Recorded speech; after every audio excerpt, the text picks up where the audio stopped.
It's shortly past 5 p.m. I'm cranky and mentally exhausted.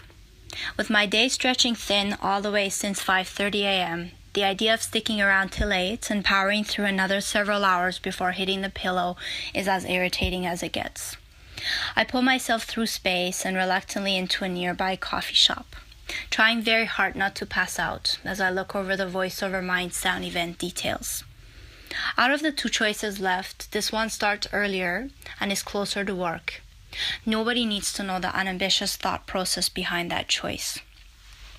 As always, I look up every name and detail I can soak up, trying to prep for the variety of awkward moments that are bound to happen. My brain isn't having it. The words conjured ancestors, ethnomusicologist, physical embodiment of song, and spontaneous choral composition briefly stick out, only to fade away. I don't know what to expect. I randomly wonder if becoming an ethnomusicologist is as complicated as the word itself.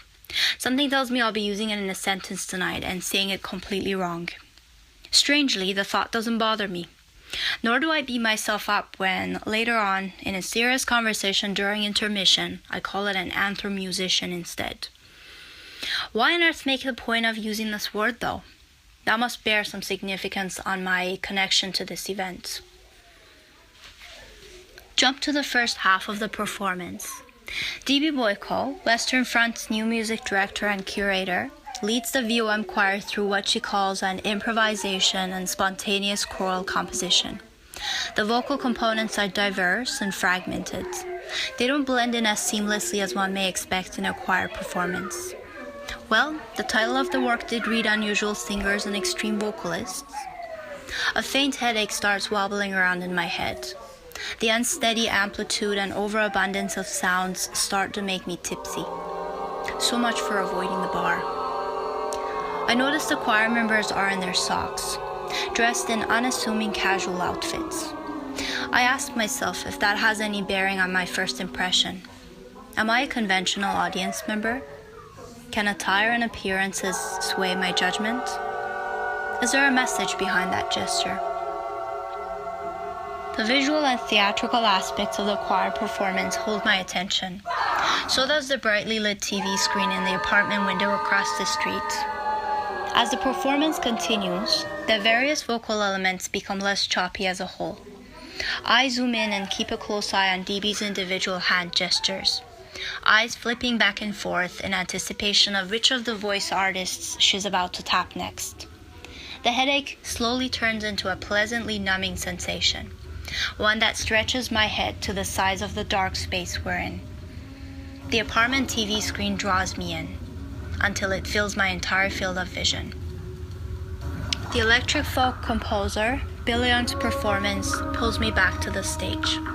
The VOM choir sound suddenly reveals a holistic new quality against the backdrop of Bill's electroacoustic soundscape.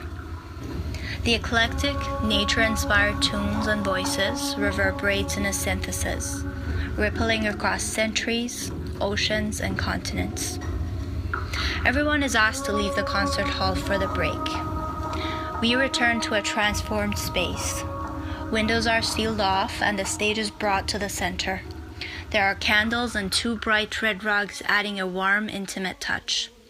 I sit where the choir members stood before, frame of mind slightly altered with a touch of booze.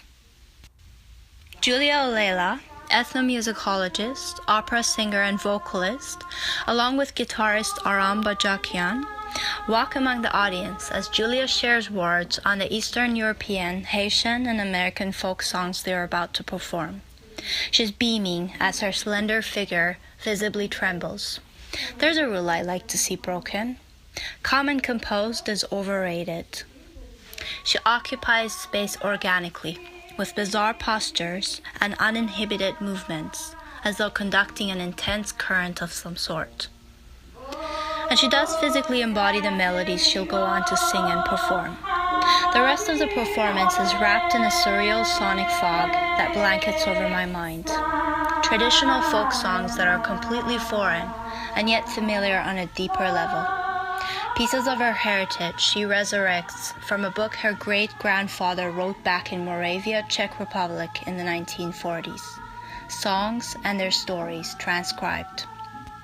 The melodies tap into layers of my psyche I'm not sure belong to this lifetime.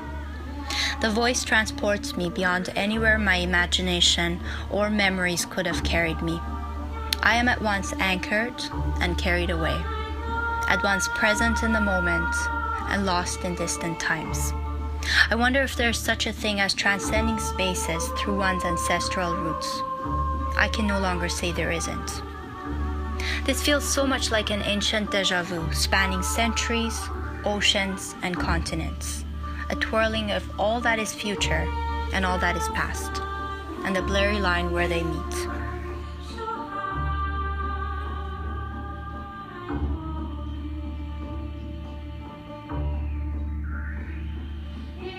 Transitioning to a new folk song, Julia invites us all to join her on the floor.